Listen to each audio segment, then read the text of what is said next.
Olá, boa noite. Você acompanha a partir de agora o Jornal da Justiça. Por unanimidade, os ministros do Supremo decidiram que motorista profissional condenado por homicídio culposo pode ter direito de dirigir suspenso. E você vai ver também. O presidente do Supremo caça a decisão do TST que afastava a possibilidade de suspender greve dos petroleiros por meio de liminar. Ministro João Otávio de Noronha, do STJ, suspende decisão que impedia a nomeação do presidente da Fundação Palmares. E o Museu do Supremo vai ganhar uma casa nova. A área vai aumentar bastante, de 160 para 1.500 metros quadrados.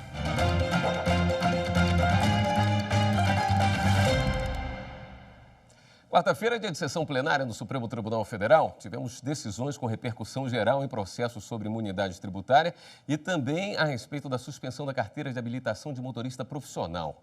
Repórter Leandro de Souza, que tem os detalhes desses casos para a gente. Oi, Leandro, boa noite. Boa noite, William. Boa noite a todos. Matérias que vão servir de referência para julgamentos semelhantes em todo o país. O que os ministros discutiram foi a constitucionalidade da instrução normativa da Receita Federal que suspendia a imunidade tributária das empresas que exportavam seus produtos por meio de terceiros, ou seja, por meio de tradings. E o que é essa imunidade tributária? É o direito que a empresa tem de não pagar certos impostos que incidem sobre os produtos que são vendidos para o exterior. Acompanhe na reportagem como foi o dia de votação. Os ministros retomaram o julgamento conjunto de dois processos, uma ação direta de inconstitucionalidade e um recurso extraordinário a respeito de imunidade tributária em exportações feitas por intermédio de outras empresas, as chamadas tradings. No primeiro, a Associação do Comércio Exterior do Brasil questiona uma instrução normativa da Receita Federal de 2009 que excluiu a isenção de contribuições, nesse caso, de exportações indiretas. No segundo, se discutiu uma decisão do Tribunal Regional Federal da Terceira Região, em São Paulo, que entendeu que a exclusão era constitucional. Os ministros Alexandre de Moraes e Edson Fachin votaram pela inconstitucionalidade das normas da Receita. A ideia da previsão da imunidade foi permitir que os produtos nacionais, cuja finalidade seja a exportação, que os produtos nacionais se tornem mais competitivos. Realço a premissa segundo a qual a desoneração dos tributos que influam no preço de bens e serviços deve estruturar-se em formato destinado à garantia do objeto. O entendimento pela manutenção da isenção tributária para quem exporta por intermédio de empresas trading foi unânime. A decisão passa a valer como referência para julgamentos em casos semelhantes. Logo depois, os ministros passaram a analisar o recurso extraordinário do Ministério Público de Minas Gerais contra a decisão do Tribunal de Justiça Mineiro, que mudou decisão de primeira instância, que suspendeu o direito de dirigir de motorista profissional condenado por matar um motociclista no trânsito.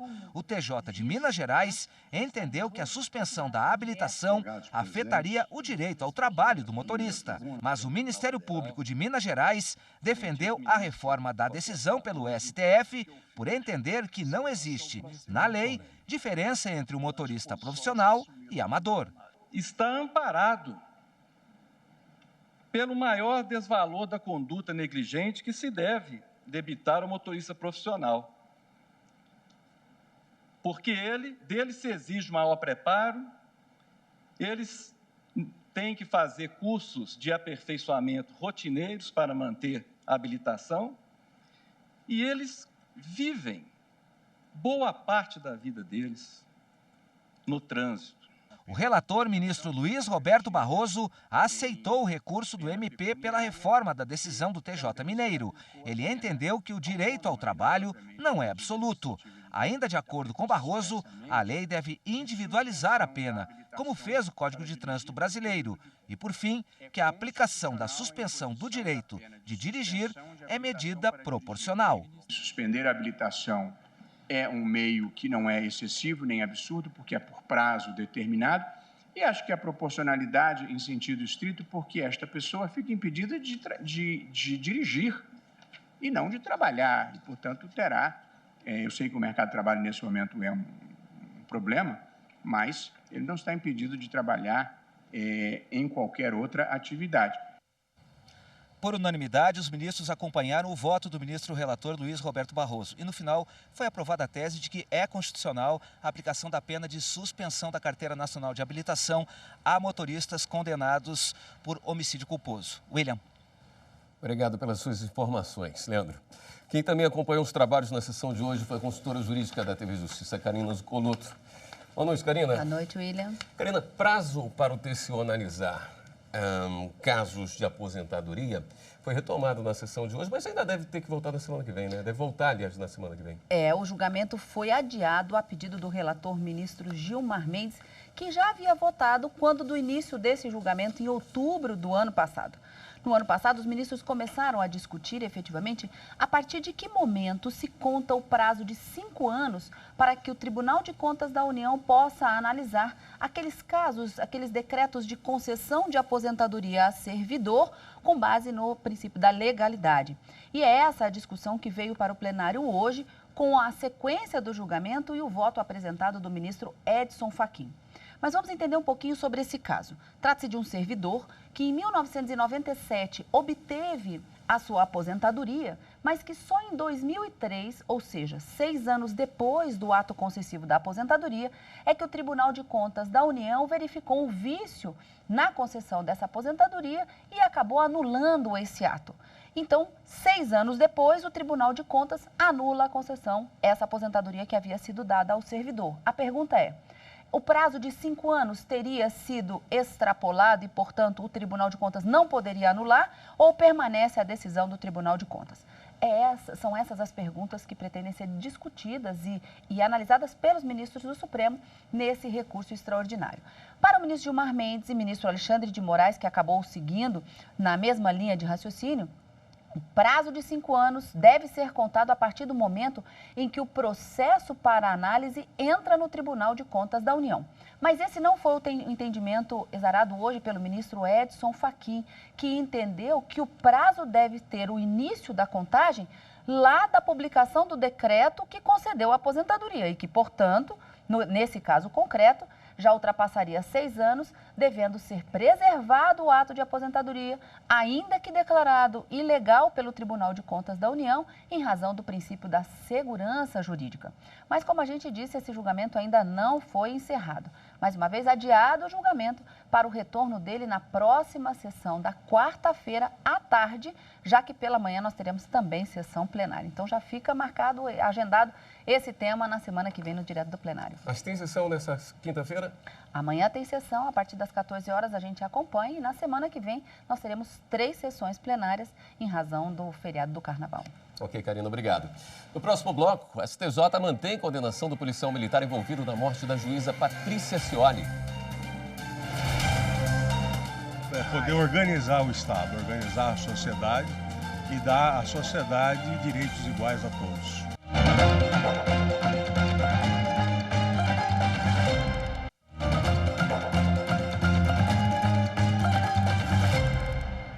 Em 5 meses de funcionamento, o Enatjus Nacional emitiu mais de 1.000 pareceres. A plataforma digital foi criada para apoiar o judiciário nas decisões relacionadas à saúde em todo o país. O serviço é oferecido pelo Conselho Nacional de Justiça em parceria com especialistas do Hospital Israelita Albert Einstein. O acesso é feito pelo site do CNJ. Os magistrados podem consultar pareceres médicos já emitidos ou solicitar novos, conforme o pedido de urgência do paciente. O objetivo do Enatjus é dar mais segurança técnica aos juízes, que analisam pedidos de urgência de medicamentos de alto custo não ofertados pelo Sistema Único de Saúde. Em 5 meses de funcionamento, foram emitidos 1.000 pareceres médicos. A ferramenta foi criada com base em outro sistema digital feito por conselhos médicos estaduais. O procedimento online, além de agilizar o trâmite processual, também permite a criação de um banco de dados que pode colaborar com julgamentos de casos semelhantes. Outra vantagem, qualquer pessoa pode acessar o sistema e ler os estudos. Bahia, Paraná e Santa Catarina são os estados que mais usam a plataforma, segundo o levantamento do CNJ. Diante dos resultados, a meta para 2020 é que a ferramenta seja ainda mais utilizada por magistrados de todo o Brasil. Nós temos como desafio fazer com que todos os estados da federação passem a utilizar esse sistema, né? Os juízes de todos os estados. O próximo desafio também, além desse, é fazer com que os dados que forem levantados em cada comitê desse estadual façam com que a gente possa tentar diminuir a judicialização da saúde.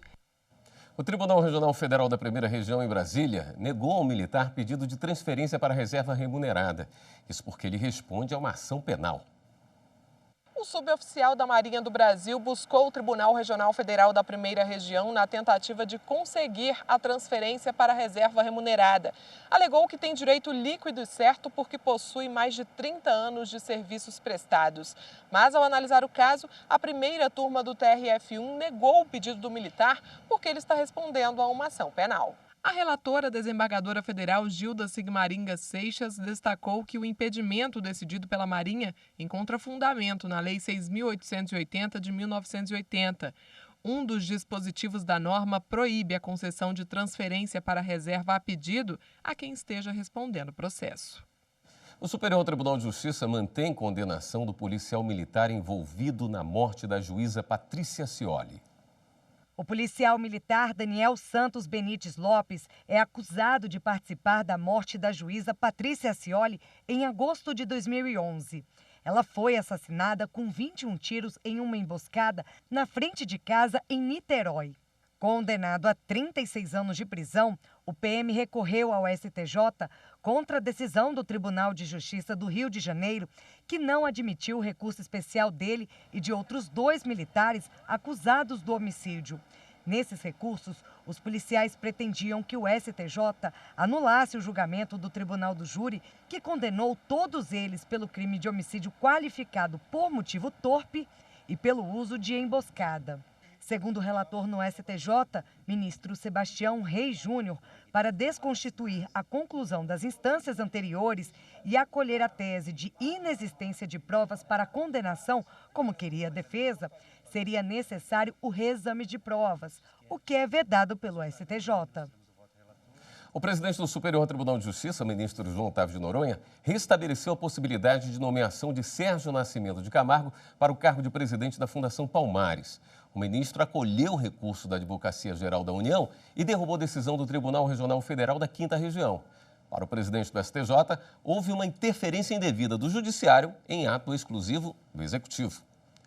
O Ministério Público de Minas Gerais entrou com uma ação contra a cervejaria Baker para defender consumidores que foram intoxicados com as bebidas fabricadas pela empresa.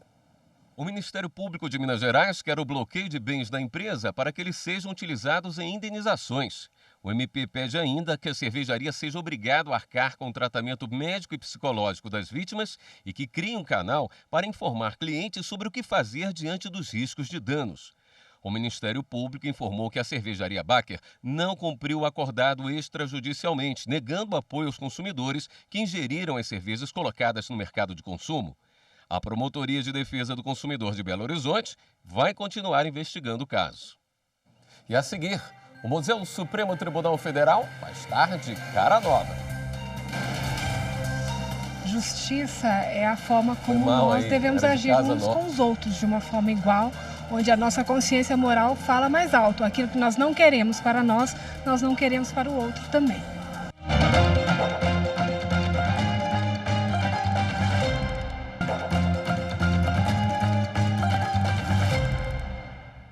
O Tribunal Superior do Trabalho apresentou proposta de acordo entre a BR Distribuidora e empregados.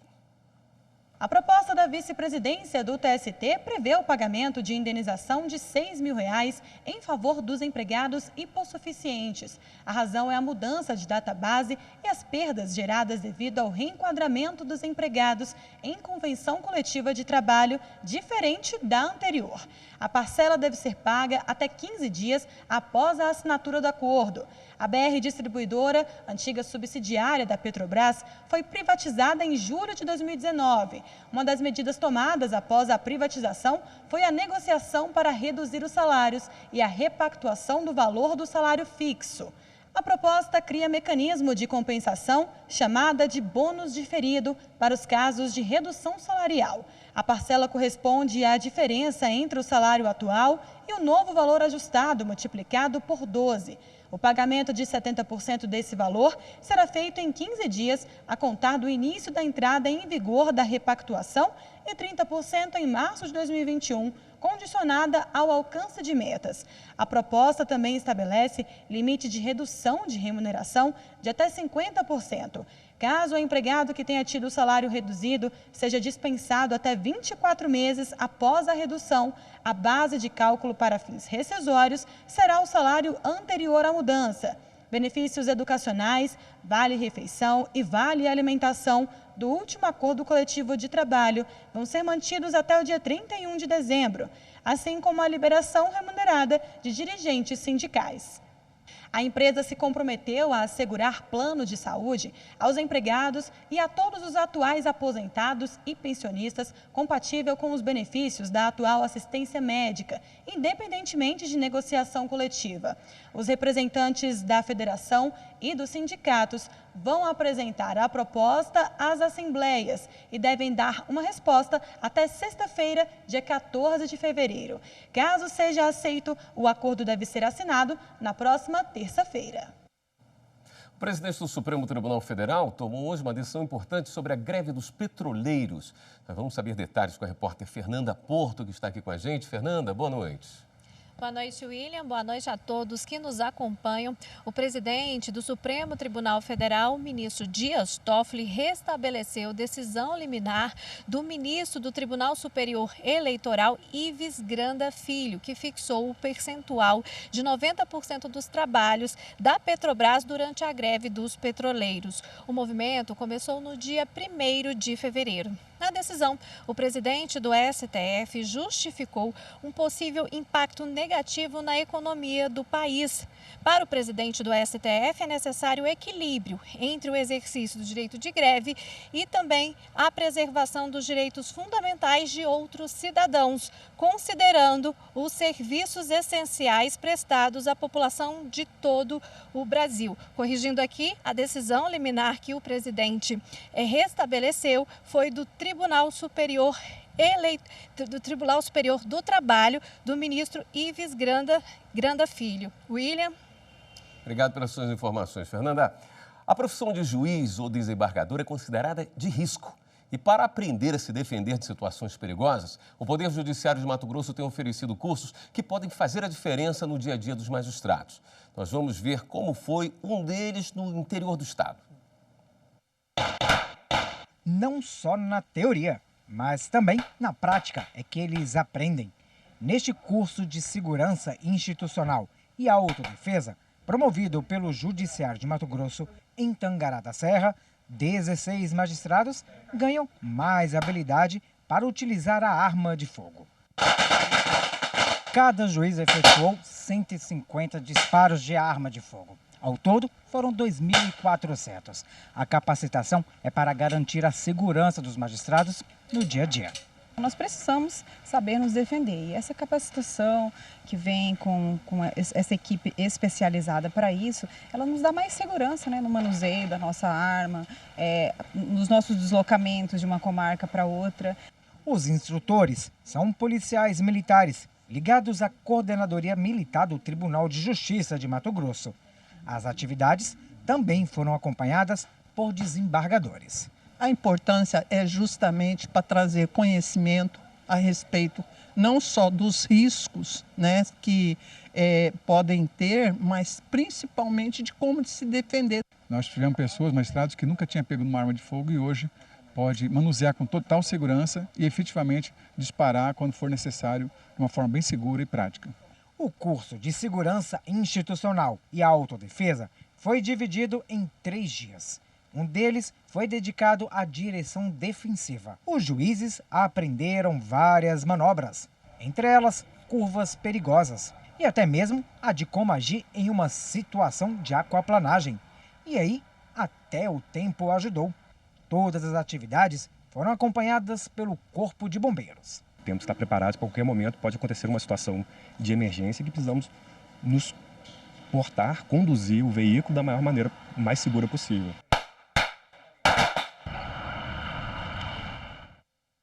É hora de dar um giro na rede para saber as últimas notícias.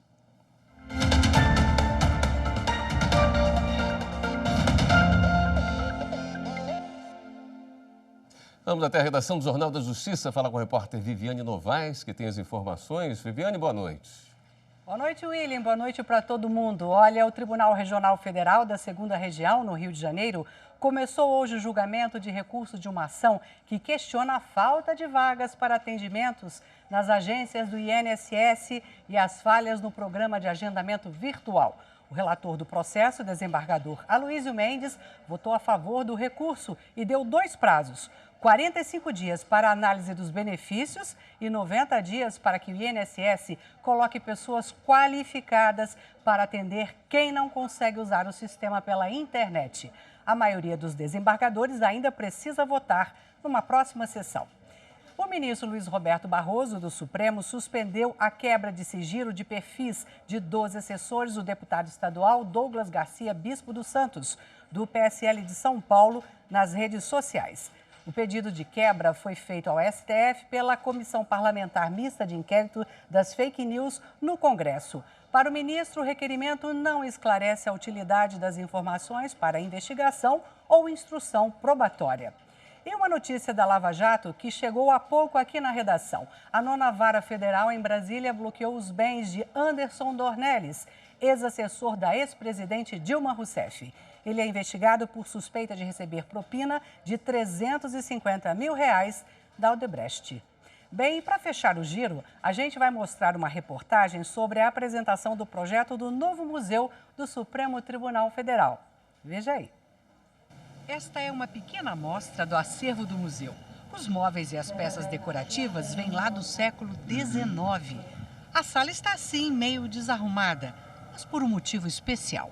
O museu vai sair do 2º andar aqui para o subsolo do edifício sede, que, veja só, já está em obras. A área vai aumentar bastante, de 160 para 1.500 metros quadrados. Hoje à tarde, o projeto foi apresentado ao Instituto do Patrimônio Histórico e Artístico Nacional, o IPHAN, que precisa aprovar a obra. O projeto é do arquiteto Paulo Mendes da Rocha, um dos mais renomados do mundo. Esta parte azul aqui no papel é de um espelho d'água que será construído na entrada exclusiva para os visitantes. Mas a gente tem uma ideia melhor no projeto em 3 dimensões. O museu terá café, área de convivência e um grande espaço dedicado às peças do acervo. O STF é um bem tombado, né? Então todo bem tombado precisa de uma análise do IPHAN. E é muito interessante porque esse ano o Brasília completa 60 anos e acredito que essas obras que estão sendo feitas no STF vai ser um presente a mais para Brasília. O arquiteto diz estar feliz em participar do novo museu.